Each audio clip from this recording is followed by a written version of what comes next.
Can we start, madam? Okay, sir. Good afternoon, everyone. It is my immense pleasure to welcome each and every one of you to this faculty development program on the future of pharmacy, trends and opportunities. I, Dr. P. Ishwaramma, working as Associate Professor at MNR College of Pharmacy. On behalf of MNR College of Pharmacy, I extend a warm welcome to you all,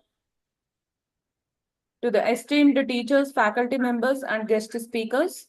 Your presence here today signifies your commitment to continuous learning and professional growth.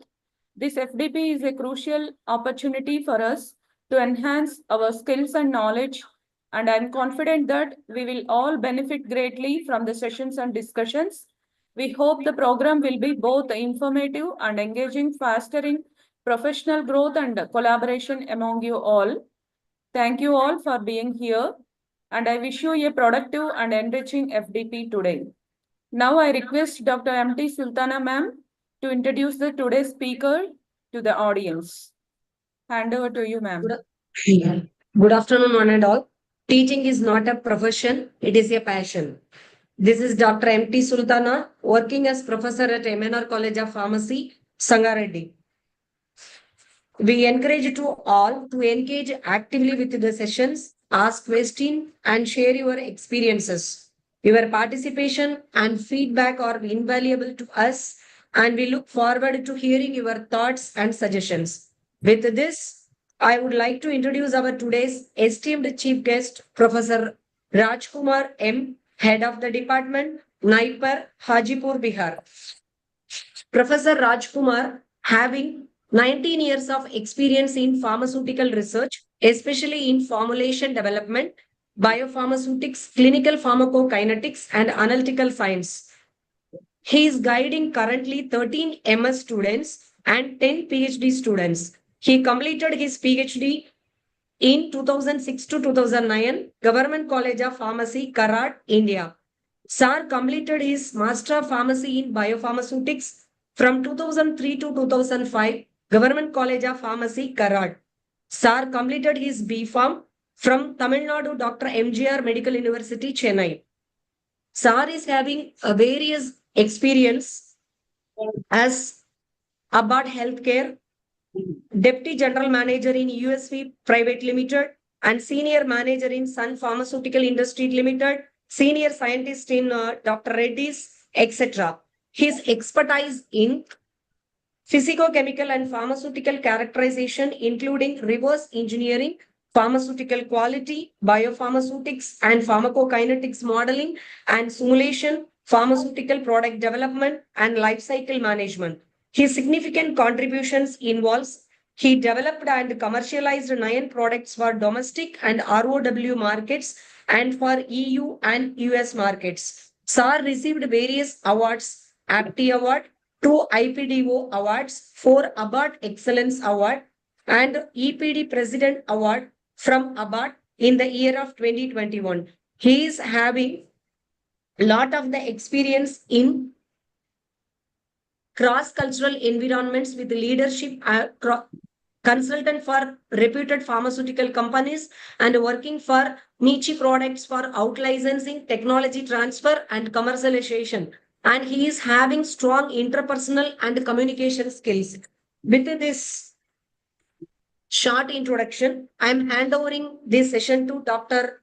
Rajkumar, Professor, Naipar, Hajipur. So due to busy schedule of our college work, our principal, Dr. B. Alagarsamy, he cannot able to join with us. So, sir, please take over your session, sir. Thank you. Thank you, madam. Once again, I would like to thank management of MNR College, Sangareddy, for giving this opportunity to me. to listen my thoughts on PBPK modeling or what we can do this. I mean, how we can think very differently in pharmaceutical product development. I hope my voice is audible. Hello. Sir, you're audible. Yeah. You're audible. Yeah. Can you put in presentation mode? I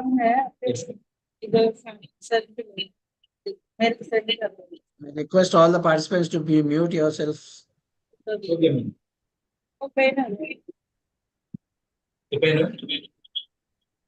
Can I share my presentation? Yes, sir. We are sharing, sir. Okay, thank you. Ishwarama madam, start sharing the presentation. Sir, host has to allow. Ravi sir, Madam, host is to allow to share me. You change the host. Otherwise, no issues, madam. I will go. Mine is also disabled. Okay, sir.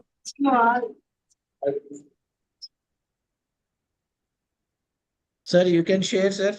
No, mine is also disabled by host. Just a minute, sir.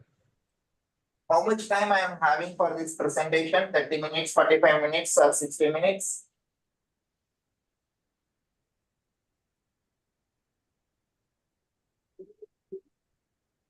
Your wish, sir. You can share, sir. 40 minutes to 1 hour. Okay, then thank you. So let the presentation goes. I mean, we will see. We will connect with the presentation. Thank you for inviting me in. The faculty development program to talk about some of my thoughts in pharmaceutical product development. As you know, what is my area of expertise is that kind of working as a bridge between different domains. Something like what is the anticipation in clinical requirement when you are developing a formulation, or maybe understanding the drug substances from structural property relationship and as well as structural activity relationship, how these particular molecules are going to work in terms of pharmacokinetics and pharmacodynamics, and what are its the consequences like safety, efficacy, quality, and all those stuffs. Today, what I am going to discuss about is in silico, in vitro models in pharmacokinetic models, which is a niche area, and sometimes it's a very dry area to work. But once if we got the flavor, we will enjoy the the science working with this particular platform. Now, coming back to my presentation, the in silico, in vitro, and in vivo methods in biopharmaceutics and pharmacokinetics. Today, I'm going to talk about what are all the different in vitro methods. Can you people settle the issue, or still it is going on?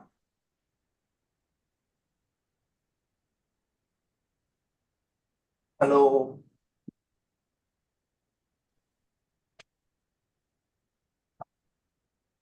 Hello, am I audible? Sir, you are audible, sir. Okay. Good. Can you put it in presentation mode? Thank you. Next slide, please. Put it in the presentation. Yes, Yeah. next slide. See, when we are talking about the in silico properties of the molecule, mostly people, think about the structural activity relationship. That means which functional group, which heterocyclic atom, what kind of, the side chain, which is going to influence the safety, efficacy, and toxicity. That is related to the pharmacophore and protein binding, targeted binding sites, gene expressions, and so on. Now, what today I am going to talk about is a structural property relationship. The structural property relationship is nothing but to understand the physicochemical properties of the drug molecule, because the physicochemical properties are heavily influencing number of parameters like solubility, permeability, tissue distribution, enzymatic affinity, metabolic clearance, and so on. So, the structural property relationship is nothing but a kind of, it starts from molecular weight. It starts from molecular weight, number of hydrogen bond donor, hydrogen bond acceptor, ionization, pKa, log P value, or lipophilicity, crystal packing, number of rotational bond, all those things comes under the structural property relationship. For example, if the molecular weight is something like 100 Daltons. 100, for example, you take the urea, molecular weight is 100 Daltons. The molecular weight is 100 Daltons or less than 100 Daltons, probably the molecule will get excreted in urine, if at all, if it is soluble, highly soluble in nature. So, from molecular weight, we can able to predict the metabolic clearance, we can able to predict the renal clearance, and we can able to predict the volume of distribution, we can able to predict the plasma drug concentration as well, even a simple. The second example, I will put it in another way. From the molecular weight, you can able to predict the solubility of the molecule. How we can able to predict the solubility of the molecule based on the hydrogen bond donor and hydrogen bond acceptor, number of hydrophobic groups, number of halogens present in the molecule. We can what are all the ionization pattern, in which particular, for example, if the amino group is there, in which particular pH the amino group is getting ionized. Amino group being an basic group, it get ionized in acidic pH. So by that way, you can build from molecular weight, you can able to find out the solubility, melting point. From molecular weight, you can able to find out the crystalline packaging system, and you can able to predict the polymorphic form and its stability, its Gibbs free energy, and so on. So there is no science, there is no limitation for this particular prediction. These predictions are pretty much close to the value which is observed in the lab. That is what I mean. There are a number of softwares are available, like from Chemaxon. I generally use Admit Predictor. It's one of the good software, and Axol, molecular modeling, Pro, Pulse, Pipeline Pilot, Predictor. There are number of Spark. There are number of softwares are available to predict. So here the nutshell or take home message is that many times people consider about the structural activity relationship while selecting the drug candidate for either it's a NCE or it's a generic or vanilla generic or complex generic. What I mean to say is that as a formulation scientist, as an analytical scientist, as a QC scientist, one should understand about the structural property relationship in order to get the better formulation, which will give the safety, efficacy, and quality, which will reduce the number of recalls in marketplace, and which also improve the therapeutic efficacy and patient well-being.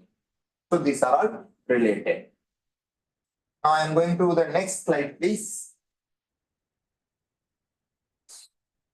So there are some classical examples are there. Because the 40 minutes time is given, I would like to put it in other way around. Many people know about the Lipinski rule of 5. I mean, the molecular weight should not be greater than 500. Number of hydrogen bond donor plus hydrogen bond acceptor should not be each 5. All this comes under Lipinski rule of 5. Polar surface area should be less than 140, and log P value should not be greater than 5. These are all about the Lipinski rule of 5. Once if you put a structure from the structure, for example, here the doxorubicin structure is present. From the doxorubicin structure, you can able to predict number of characteristics, ionization, pKa, and pH dependent solubility profile, gastrointestinal solubility, where the drug is getting precipitated. Generally, what happens if you take a weekly basic drug get ionized in the acidic pH of the stomach, especially in fasting state stomach, wherein it gets solubilized completely. Since the gastric emptying half-life for water is 15 minutes, it will be transit to the intestine, wherein the intestine pH is near neutral. So the weekly basic drug near neutral pH, it start precipitating out. So in fasting state, the residual bile concentration is very less. So it cannot act as a surfactant to prevent the recrystallization, in vivo crystallization or precipitation of the drug, which hampers the drug absorption and the drug excreted as such in the fecal matter. But whereas the same drug which is administered in fed state, because of the fed state, the high content of the bile enhances the solubility and we can get it. So there are a number of examples that we will see. So here from this particular slide, we should know what is the log P versus log D. Log P is, depends upon the partition of neutral portion of the molecule, whereas log D is ionized molecule, partition of ionized molecule. If the drug is heavily multifunctional group which are prone to ionization, then the log D value will be more realistic. From the log P value, you can able to find out, what is its volume of distribution. For example, if the drug is highly soluble, if the drug is highly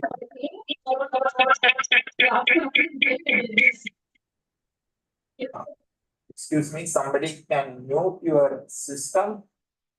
For example, peptide and protein molecules, generally the log P value is 0 or in negative value because it is not having any hydrophobic or lipophilic functionality. So if there is if the drug is totally hydrophilic, like proteins and peptides, because as you know, the biological membrane consists of a lipid bilayer, the partitioning which will happen through the oil solubility of the drug, I mean lipophilicity of the drugs. So that way, the protein and peptide drugs, when given into the oral or intramuscular, tissue distribution is always low. The reason number one, it is hydrophilic in nature. Reason number two, it is the large molecule. The molecular size is more than 500. It is very difficult for passive diffusion. If molecular weight is more than 800, it is extremely, plausibly not possible to go through the passive diffusion.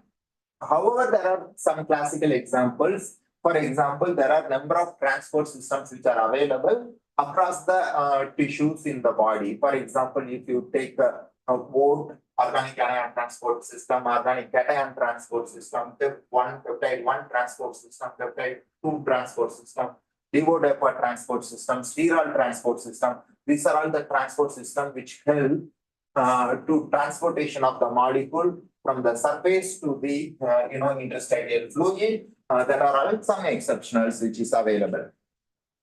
Next slide, please.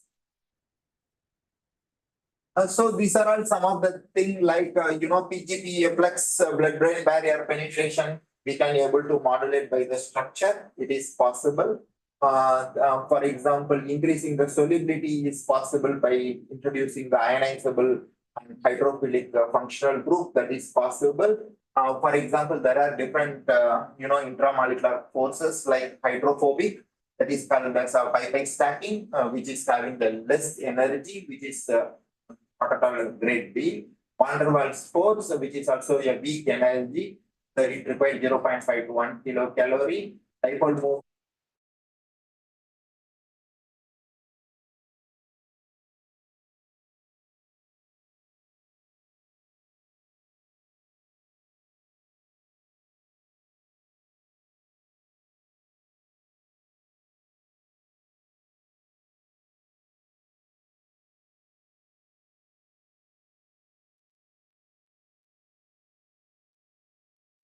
Hello, sir. Hello. Sir, your voice is not audible.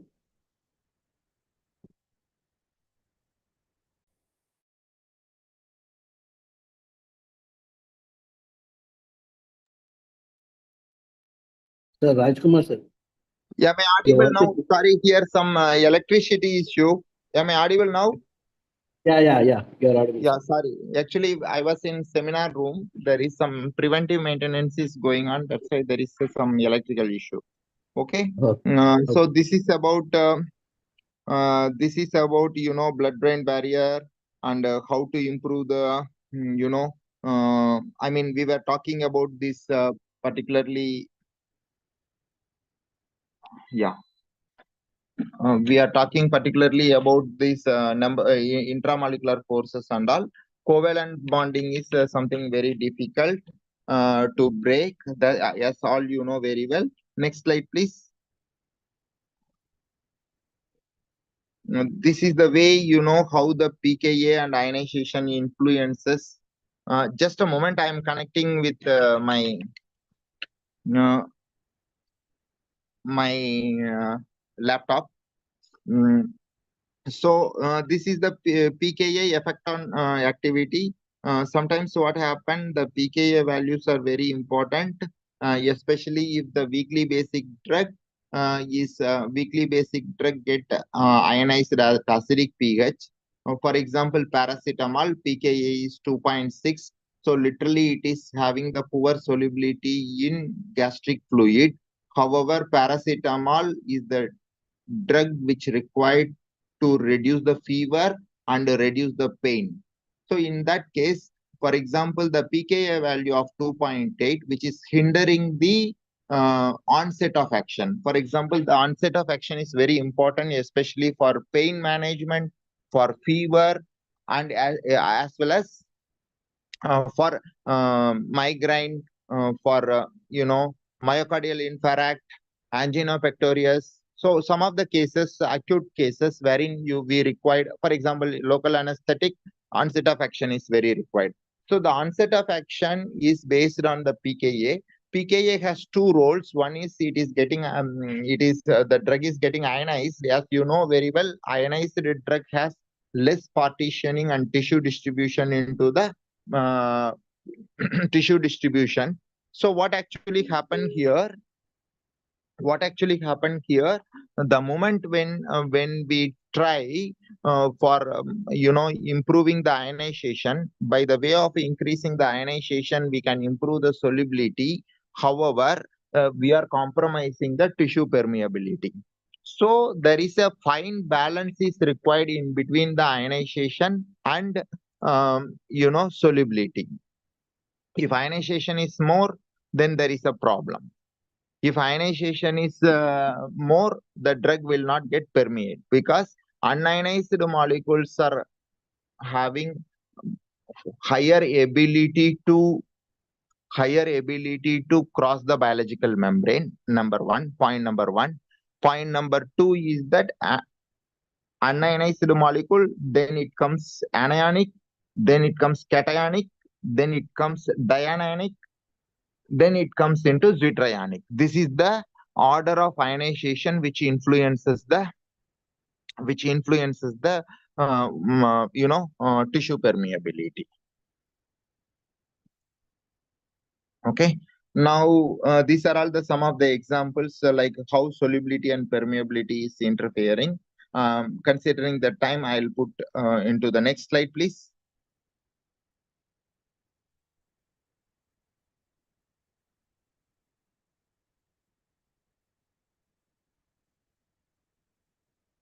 So the solubility, generally what happened, people go for solubility exercise.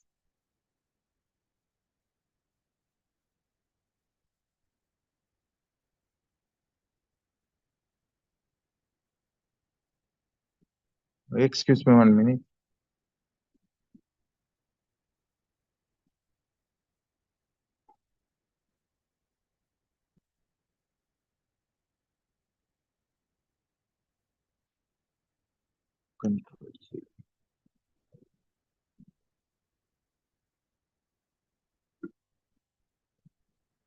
So what makes solubility is more important is that the most of the time what actually it will happen, the solubility higher the solubility, which results in the low volume of distribution.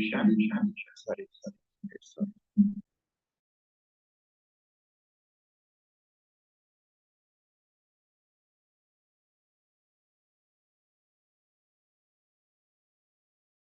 Yeah, am I audible? Hi, sir. Now you're audible. Hello. Yeah, I'm switching another one. Sorry.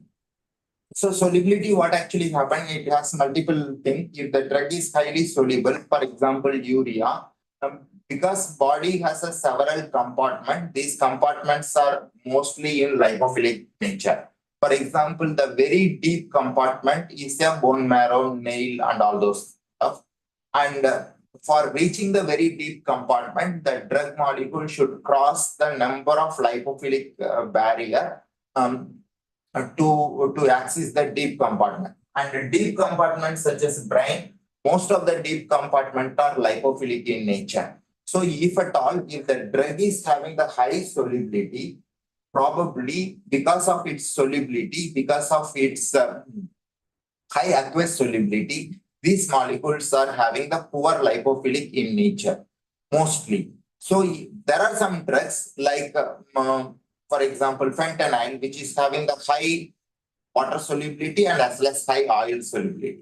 But there are some few exceptions. But generally, the drugs which are highly soluble, which are ionizable, which has the very low lipid partition, hence the volume of distribution is very low. Once the volume of distribution is very low, then the drug will be available in plasma. Once if the drug is available in plasma, which is readily accessed by the liver and kidney for metabolism and excretion, that's why most of the highly water soluble drugs are having the lesser half-life.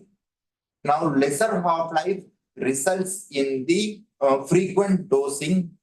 I mean, we have to administer the dose 3 times, 4 times, 5 times, 6 times. Sometimes you see the peptide molecules like, growth hormone and all. It required a triptorelin, nasrelin, busrelin, all these molecules. It required a continuous intravenous injection because if the drug is having high metabolic clearance or enzymatic clearance or renal clearance, before reaching the minimum plasma drug concentration to elicit the pharmacology, pharmacological effect, the drug will be excreted through body. That's why we require a continuous intravenous infusion. Yes, you know very well, continuous intravenous infusion is expensive affair. It required hospitalization. And third thing is the chances of nosocomial infection and thrombophlebitis. So many complexes are there. That's why we require a structural modification to make the drug more less soluble and more enzymatically and metabolically stable compounds. In other hand, for example, the pesticides, something like that.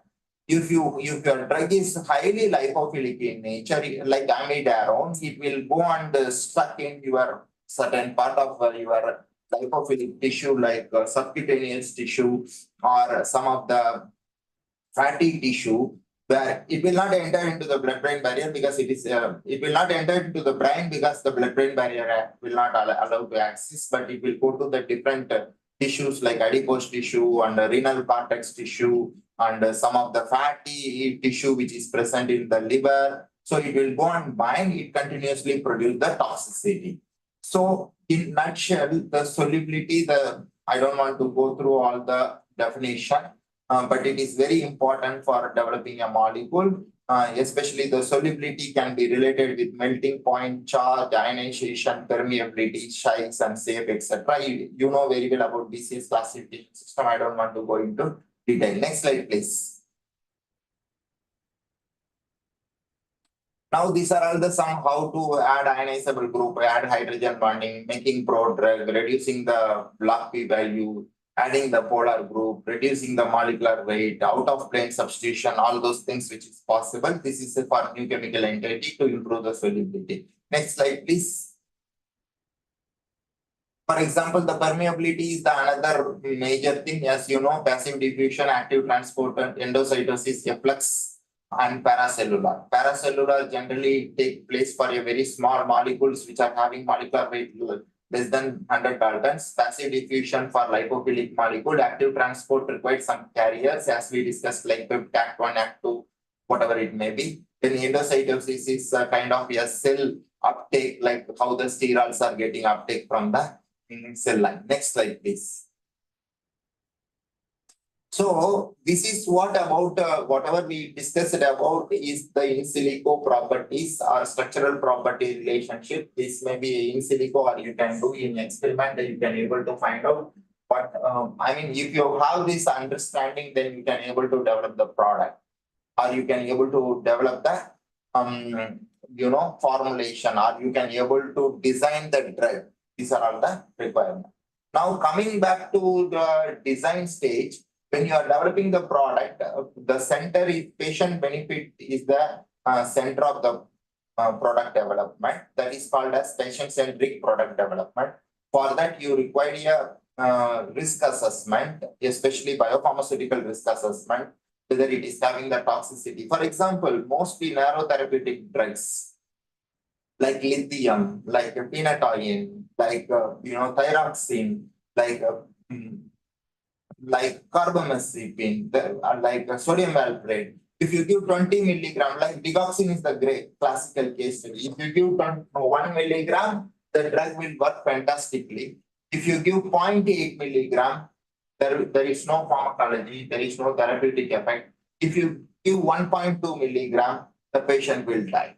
So now, how to make the consistency in formulation behavior, thereby the accurate dose could be delivered to the patients in order to avoid the clinical failure in terms of safety efficacy. This is what the main objective of biopharmaceutical and pharmacokinetic modeling. So generally what happened, you require attributes like API attributes like particle size, polymorphism, API size, like salt form, like microenvironmental pH, like interactions. So everything you can able to do. Physicochemical properties of the drug substances, pharmaceutical properties of drug product. We have to integrate the physicochemical properties of the drug substances to the pharmaceutical. For example, generally I will put it in this way now. When I use, generally people will ask when they are making a sterile suspension for intramuscular injection, or when they are making a oral tablet, I want a D90 particle size of 20 micron. It's fine. 20 micron is a semi-micronized API. The moment if you take a 20 micron API, you use wet granulation by aqueous method or non-aqueous method. If the drug is soluble in that particular wet granulating agent, it gets solubilized.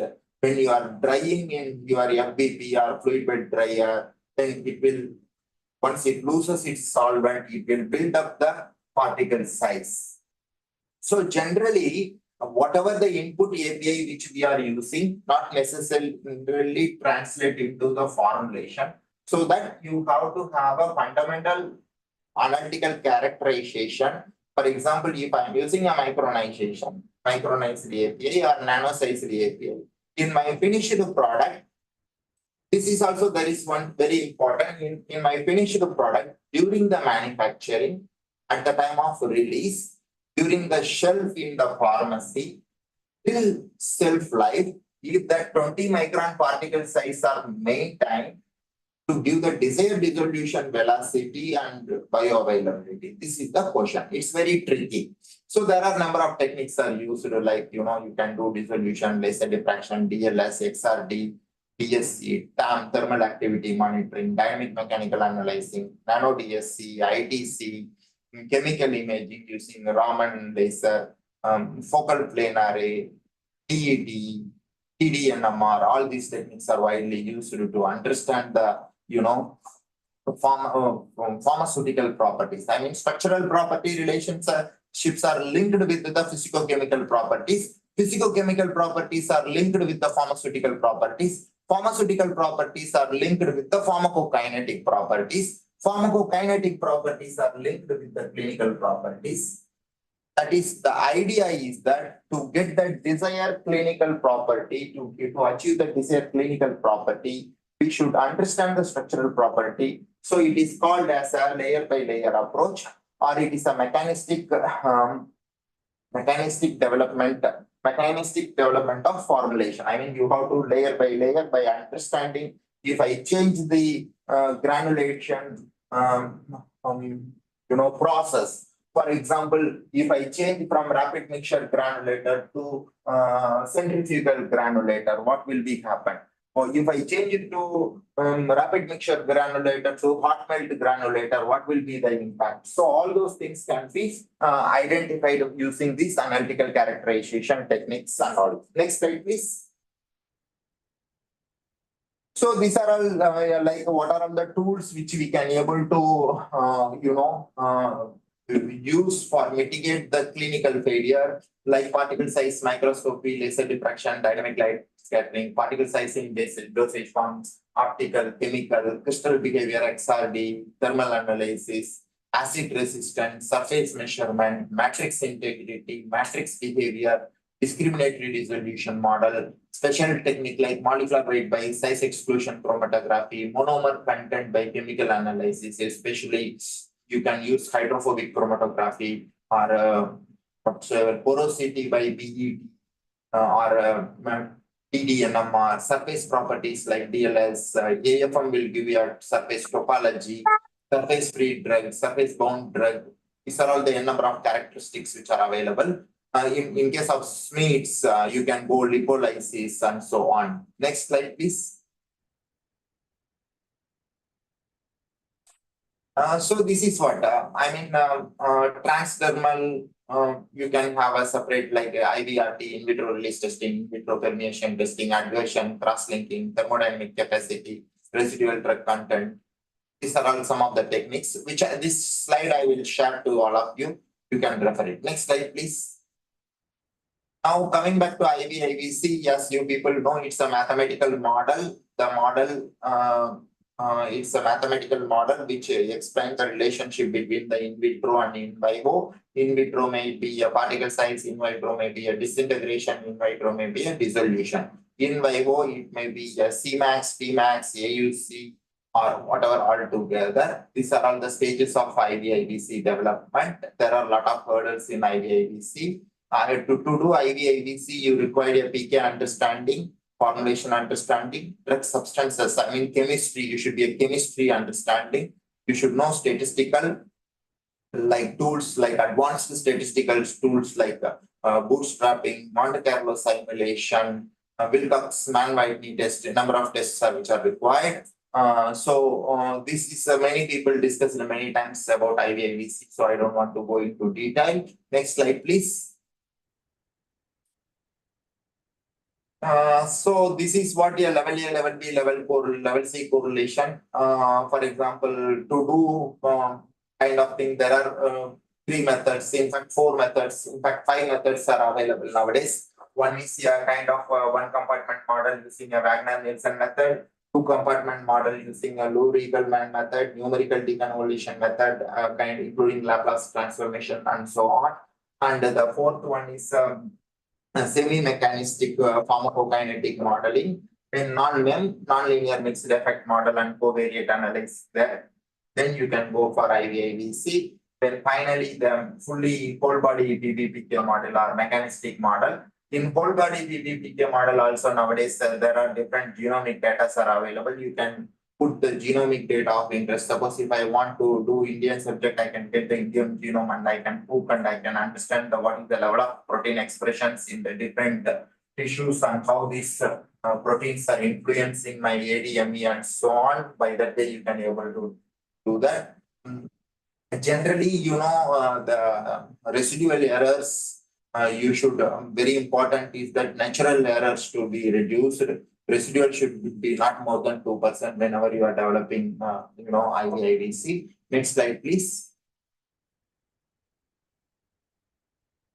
These are also some of the standard protocols which we have synthesized in our lab. What should be the sample size to do resolution? For example, my resolution is having 5% RSD. I can use 24 units. If my resolution is having 30%, sometimes the drug which is having 70% RSD, we used 160 samples and bin analysis, then principal compound analysis. These are all the science. There is no limit for these things. So this is something like a protocol which you can able to follow in your lab as and when required. Next slide, please. These are all the dissolution model. This is also very interesting thing which I'm working at least last 16 years. From the dissolution model, you can able to understand the formulation properties. Yeah, the simplest example, the textbook example is like if you are developing an asthmatic drug delivery system, it will go for zero order pack. If you are developing a transdermal, it will go for a zero order. So hydrogel matrix system means first order, aerodouble matrix system means hexicron, poorly water soluble, porous, poorly water soluble, pellets and all go for Cosima-Pepys model, hydrous matrix formulation with water soluble drug means Figuchi. This is generally two type of models. One is Fickian model, fixed law of diffusion, non-Fickian. If there is no diffusion take place, it is called as non-Fickian model. So this is developing the model. Nowadays, what happens generally, we use Weibull model, either it's a single Weibull, double Weibull, or triple Weibull. But still, these models has its own value to understand about the formulation behavior, to understand about the matrix and how, what not. Next slide, please. So these are all some of the examples of zero order, first order, Cosima-Pepys, Weibull model, Hexagon model, and all. Next slide, please. So once if this is what we have done a long time before. When I was in DRL, this was published in AppsForm SciTech. How we can be able to make it, how to fine tune the model, how to select the model. Model selection is based on generally the R-square value. Generally, adjusted R-square is very important. Then after that, AIC values are very important. And model fitting, retrospective validation, prospective validation, and all those stuffs we can, fixed effect, random effect, and residuals. If you manipulate the residuals, you will get what is the random effect and how to, binding and cleaning the data, which is very important. Next slide, please. These are all different models, one compartment, intravenous, extravascular, all those stuffs. Next slide, please. This is very simple. Yes, you people know very well. Then this is how the Wagner-Nielsen method and residual methods will work. For example, PK from literature, initial model building, model validation, and bootstrapping. Bootstrapping is one of the very interesting technique wherein you can able to predict whenever your sample size is very less and your variance is more, then you can bootstrap with the different algorithms and you can able to find out what exactly the picture of population from the sample size. Next slide, please. This is the two compartment, kind of your Lurie-Gellman method. Next slide, please. This is what how to find out generally it's very simple. In Wagner-Nielsen method, the amount which is observed in the body at amount present in the body is nothing but plasma drug concentration plus elimination. Whereas in Lurie-Gellman method, if you find plasma drug concentration plus tissue drug concentration, you have to find out the tissue drug concentration. This is very simple. C is equal to C0 e power minus KT. This is for one compartment model. C is equal to A e power minus alpha t plus B e power minus beta t for two compartments. C is equal to A e power alpha t plus B e power minus beta t plus C e power gamma t is for the three compartment. and N compartment model, that is also known as physiological based pharmacokinetic model. C is equal to A e power minus alpha t plus B e power minus beta t dot. Infinity e power minus epsilon t. This is what the model is actually. Next slide, please.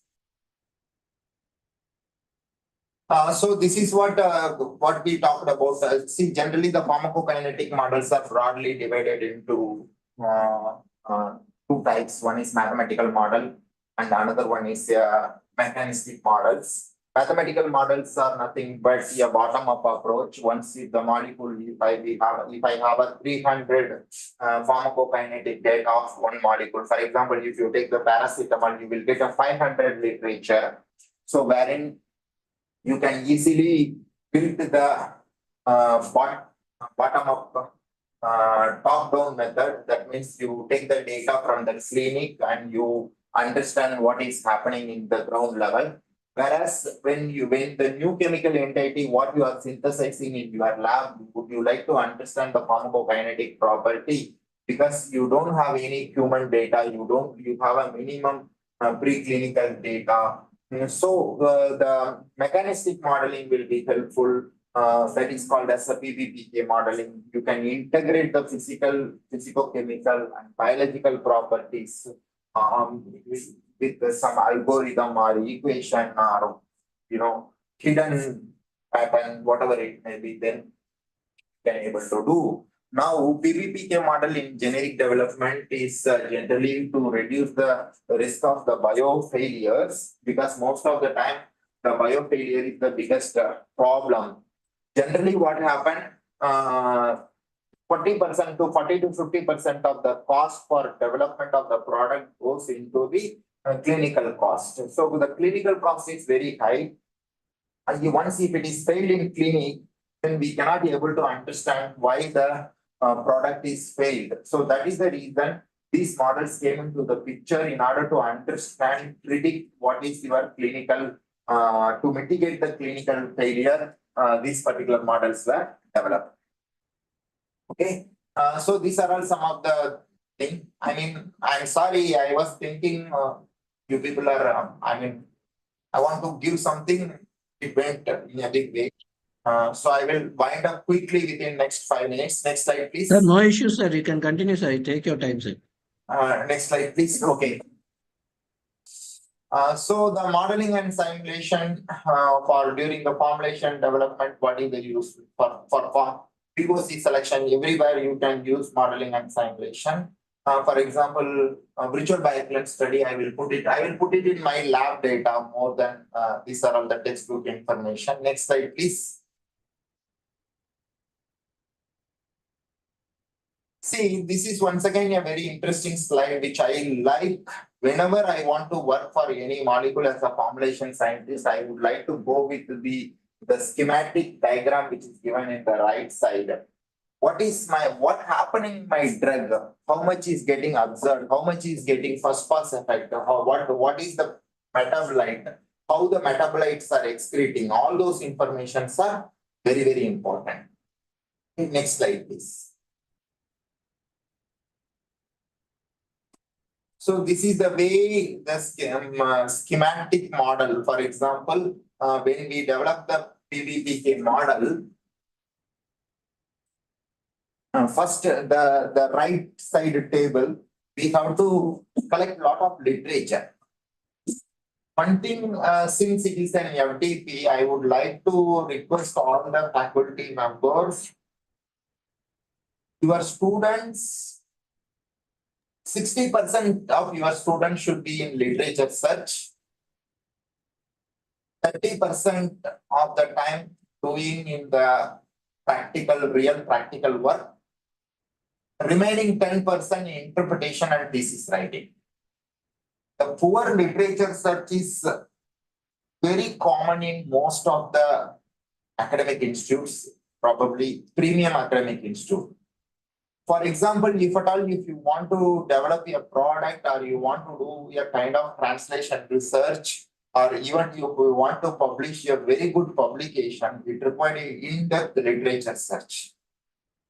So what I mean to say is that the input data required for Gastro Plus or similar model, it requires a lot of literature search. At least 60, 70, 80 articles are required, hardcore article. For that, you have to search some 150 to 300 articles. Okay. These are all the different types of PBPK model, mixed tank model, PK Slim, PK Map, Adam, Admit, ACAT, CAT, all those things. Next slide, please. This is the one of the classical example which I taken from the literature, how to predict the predict the plasma drug concentration versus time profile of the molecule using the dissolution. The dissolution data is deconvoluted, and finally we got observed versus predicted. That solubility data is required. You require a gastrointestinal physiology data. You require a dissolution kinetics modeling is required. Next slide, please.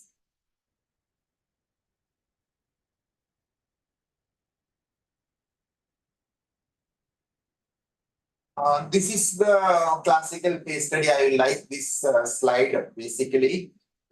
See, there are different clinical scenario. For example, if you see, take the scenario 1, probably you may be interested to shoot up the drug like angina pectoris or pain. Scenario 2, you want to maintain a sustained plasma drug concentration, for example, diabetes and so on. Scenario 3, you have to work with the drug should work for particular time. This is called as partial AUC. For example, it is a kind of colon targeted dosage form. Then this is the kind of repeated dosage form. So all these things you can able to do with the mechanistic AI based program. You can, for example, if your drug is IR tablet, your drug is this is 390, your drug chemistry is this, molecular weight is this, log P value is this, IR tablet, you will get the similar kind of predicted plasma drug concentration profile. Next slide, please. And these are all how we can fine tune. This is one of the US FDA literature. This is one of the very interesting thing. I'll take 2 minutes here to discuss about this particular product. This product is called as phenatine. As you know, phenatine is emergency medication. It is a narrow therapeutic index, right?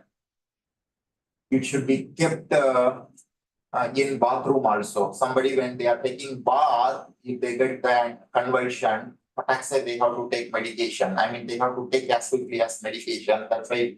But as you know, the river our bathrooms are high humid. Because of the humidity, the polymorphic changes happen in phenatine. These polymorphic changes are reflecting in dissolution. Due to dissolution is getting slower when you store the drug in bathroom. Now, the slowdown in the dissolution is really working or not, whether it is impacting the pharmacokinetics or not, is the question. Why this is the very important question for phenatine? Because it's a narrow therapeutic index. So people has done multiple simulations. This is the FDA, US FDA data. Finally, they proved that the dissolution has no correlation with the bio. That is what the outcome of this study. So the thing is that what I want to say from here, the take home message is that simulation means always you want to get a good results. Maybe any result is a good result here. Next slide, please. So this is the generic slide. We can skip this slide.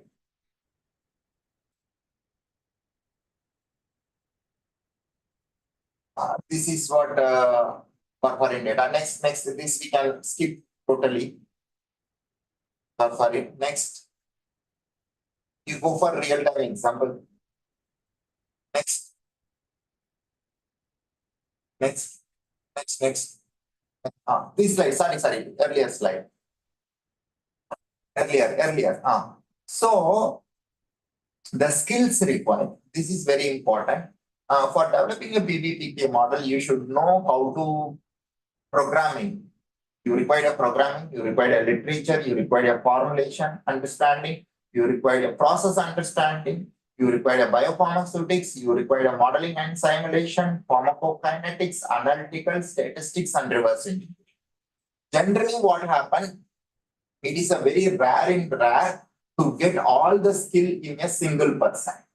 So what I mean to say from this slide is that we have to work as a team. We have to identify what is our capability. If I am good in pharmacokinetics, I will contribute pharmacokinetics. I will approach the statistician. I will approach the modeling and simulation person. That way it will work. Okay. Next slide, please. These are all some of the data. Next. This is once again a very interesting thing. How to build a model. The model building is always starts from intravenous single dose, intravenous single ascending dose. You might be knowing what is SAD and MAD, single ascending dose study and multiple ascending dose study. Then single PBPK model, then single ascending dose PBPK model. Intravenous model is for understanding the disposition kinetics. Oral solution model is understanding the absorption kinetics. Oral tablet model is understanding the disintegration plus absorption kinetics. Oral ER is understanding the release kinetics, absorption, and disposition kinetics. This is what you as simple as this. This is the way the PBPK modeling flow through will go. Next slide, please. So, some of the methodologies are, it is very important. You have to collect, as I said earlier, we have to make more number of literature search. We have to more data set. Actually, all AI and ML based program work in this way. First is the training data set, testing data set. Training is that it is like a training the dog. You throw the ball, dog will take the ball. Throw the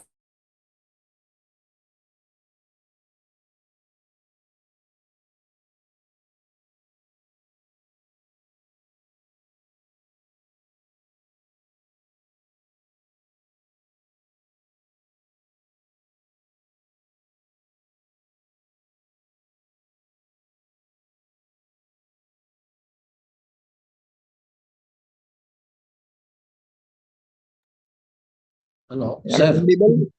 Am I Yes, audible? sir. Yeah, sir, you're audible now. Yeah. So this is nothing but when you train efficiently, you will get a better output. If you are, I mean, there is the another proverb is called as garbage in, garbage out. You put anything good data, you will get good. If you put gold data, you will get gold data. You put diamond data, you will get diamond data. You put your dustbin data, you will get a dustbin data.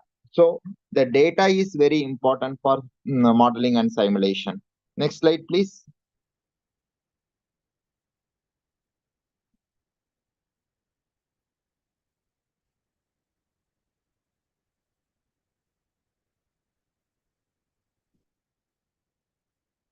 Next slide, please.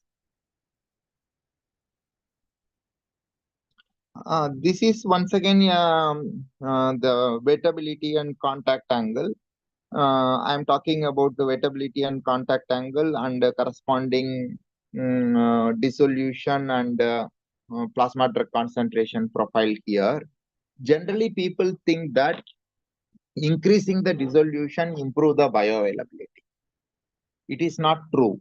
For example, weakly basic drug, when you improve the dissolution, it gets solubilized completely in stomach and it gets reprecipitated in intestine. That's why it has a poor bioavailability. That was demonstrated by this dispersion formulation. Okay. So this is nothing but dissolution never, mostly it gives the direct correlation, but it is not always. Next slide, please.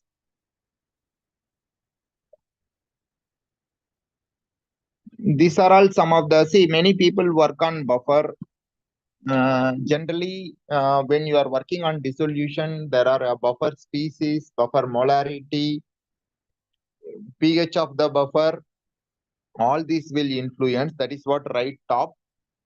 Especially, I have seen many drugs like NIPS. If you put 6.8 phosphate buffer, 6.8 phosphate buffer is a generic terminology. It has a 6 different 6.8 phosphate buffers are there. For example, sodium, sodium, sodium, potassium. Sodium, sodium means sodium dihydrogen phosphate, sodium hydrogen phosphate. Potassium, potassium means potassium dihydrogen phosphate, potassium hydrogen phosphate. And sodium dihydrogen phosphate, sodium hydroxide. Sodium dihydrogen phosphate, potassium hydroxide. Potassium dihydrogen phosphate, sodium hydroxide. Potassium dihydrogen phosphate, potassium hydroxide. The moment if you change the buffer species, your solubility data will differ. So the generally when people work on the modeling and simulation, they should understand that which particular buffer is physiologically relevant. If, for example, the same 6.8 buffer will give the drug release profile, especially the dissolution efficacy at 30 minutes, 6.8 pH, all are phosphate buffer species. But if you change the uh, you know uh, uh, cation like sodium or potassium, it vary from the dissolution efficacy vary from 20% to 90%. Now the question here is that whether you take 20% dissolution as a input data for your software for developing the model, or you will take 90%. So you have to have a better understanding about your buffer selection while doing the solubility studies and dissolution studies. Most of the poorly soluble drugs which are having tendency to reprecipitate because when you do dissolution or solubility at 37 degrees Celsius in winter, where the temperature goes up to 10 or 12 degrees Celsius, when you take from the auto sampler, if your auto sampler is maintain the temperature of 36 degrees Celsius, no problem. Otherwise, the drug is getting precipitated in your auto sampler, or if you take it from the auto sampler, it will get precipitated from the bench top. So all those things are there. Then this is what the two images of paracetamol chemical imaging, how the drug is distributed using the chemical microscopy, using the spectral analysis, we can able to find out. Next slide, please.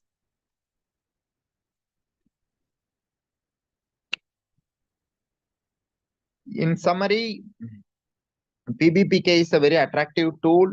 Modeling and simulations are upcoming. When we started somewhere around 17 years before, people used to call me as a Pandit Ji for horoscope, because it is a kind of predictive sciences are nothing but horoscope. But now it is not like that. There are so many tools that you can prove why you chosen this particular model, all those things. This is what the summary. So I think I will conclude. Moving forward, there are 3-4 presentations, 3-4 case studies are there which is in my lab. You go through those presentations. If you have any doubt, you can come back. Now I will hand over the session to the organizing committee. For any questions, I am happy to take.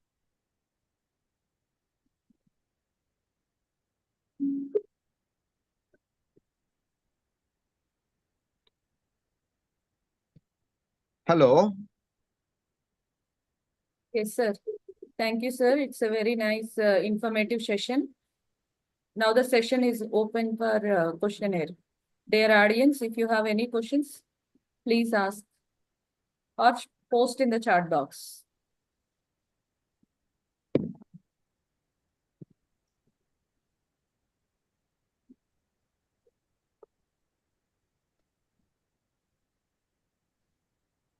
Dear delegates, the session is open for question hour.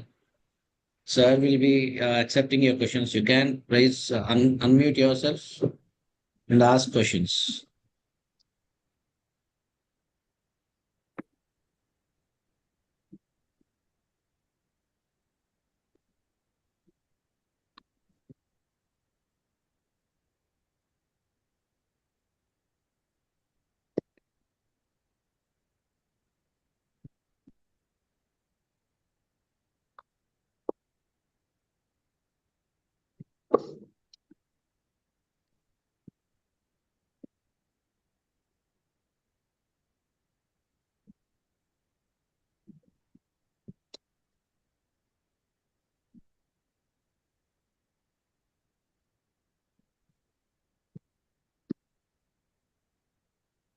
Dear delegates, if you have any questions, please post in the chat box.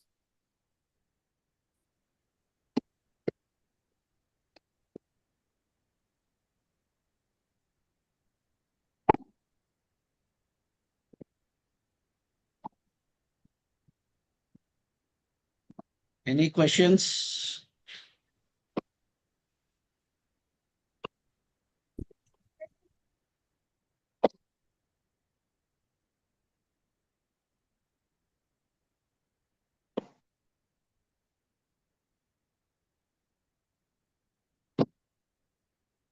I think session is very clear.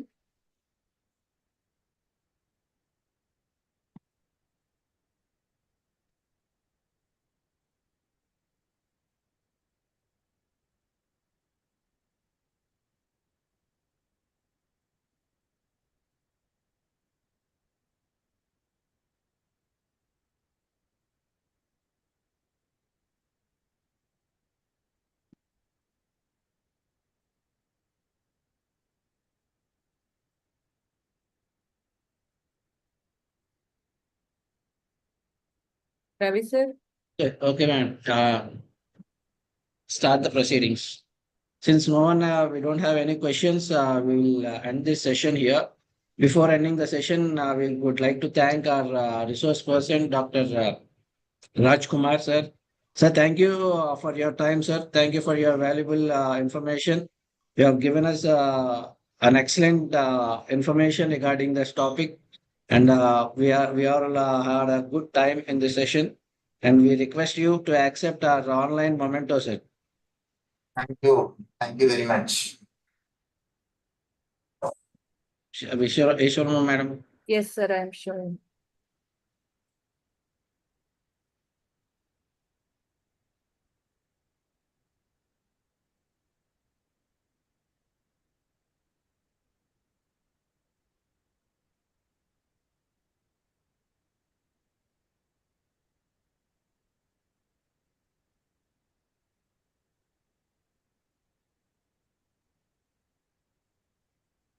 Sir, we could like to thank you for your time and accept our online memento, sir. Thank you very much. Thank you for Uh, inviting me. Thank you. Thank you for taking your time and being helping us to be a resource person in our session, sir. Thank you. Bye bye. Thank you, sir. Thank you, sir. Thank you very much. sir. Can I leave? Can I leave the session? Yes, sir. Yes, sir.